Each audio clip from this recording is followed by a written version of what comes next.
Au Moyen Âge, il n'était pas rare qu'une ville d'Occident ait son réclusoire, une minuscule cellule avec fenêtres, mais sans porte, dans lesquelles s'enfermaient volontairement des individus jusqu'à la fin de leur vie. Mais il ne faut voir aucune punition ni châtiment dans cette réclusion. Ces personnes, souvent issues du peuple, demandaient elles-mêmes à être emmurées. Et lorsqu'un reclus mourait, les candidats à sa succession étaient nombreux. Un phénomène qui a perduré pendant des siècles, devenu avec le temps quasiment exclusivement féminin. Méconnu et oublié, il raconte l'histoire de la ville et du développement urbain. Apparu aux alentours du Xe siècle, le reclus ne faisait partie d'aucune communauté. C'était un membre de la société civile qui décidait, avec l'approbation des autorités religieuses, de consacrer le reste de sa vie à la prière dans un lieu clos. Membre à part entière de la cité, il dépendait entièrement de ses habitants qui le nourrissaient. En échange, ses prières quotidiennes allaient à la sauvegarde de la ville. Les traces de ces reclus sont rares, de par la nature même de l'exercice, solitaire et muet. Et notre manière d'appréhender aujourd'hui ce mode de vie, que l'on ne peut imaginer librement consenti, reléguant ce phénomène dans les bas-fonds de l'histoire parmi les excentricités médiévales. Et pourtant, très rares sont les cas de condamnation parmi les reclus, même s'ils ont existé. Ouvert à tous, il a accueilli les êtres les plus fragiles et les plus démunis d'une société dont l'organisation économique et sociale était cadenassée.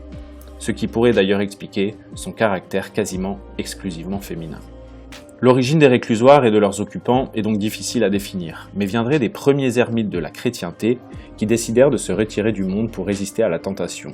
L'un des plus célèbres est saint Antoine le Grand, qui a vécu près de 15 ans seul dans le désert et se serait même retiré quelque temps à l'intérieur d'un tombeau égyptien. Rejoint par des fidèles qui voulaient profiter de son enseignement, il fonda par la suite l'une des premières communautés religieuses. Les moines, séparés du monde, avaient un groupe sur lequel se reposer. L'ermite, lui, est seul.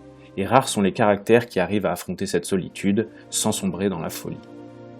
À partir du XIIIe siècle, le monachisme commence à s'implanter en ville, entité populeuse nouvelle, fruit de l'essor agricole qui permet la commercialisation des surplus et favorise les échanges commerciaux. À côté des ordres mendiants apparaît une nouvelle forme d'érémitisme, les reclus. Plus question, comme les ermites, de vivre en autosuffisance de chasse et de cueillette.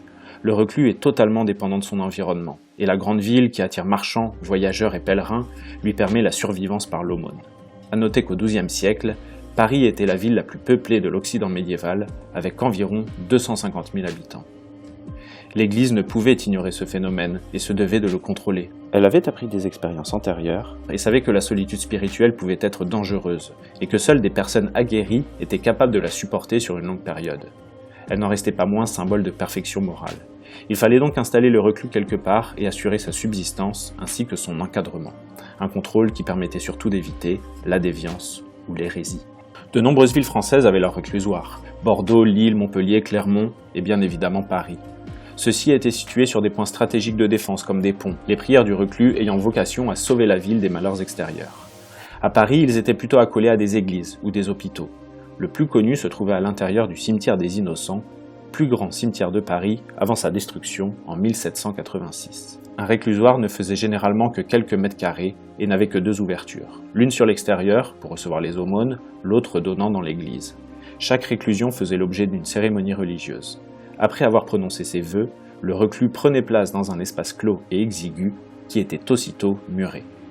Si les traces, encore une fois, sont rares, on suppose que l'espérance de vie des reclus était assez courte. Très peu, en effet, étaient assez solides pour résister aux hivers, au vent, à la faim et à l'isolement. Un cas exceptionnel pourtant est connu à Paris, celui d'Alix de Burgotte qui a demeuré 46 ans dans le réclusoire du cimetière des Innocents. Une longévité que l'on connaît grâce à Louis XI qui lui fit élever un superbe tombeau dans ce même cimetière pour honorer sa mémoire. Cette mode des reclus disparut vers le XVIe siècle, sans être plus capable d'en expliquer les raisons que celles de son avènement. Une autre époque, saurions-nous tenter de conclure.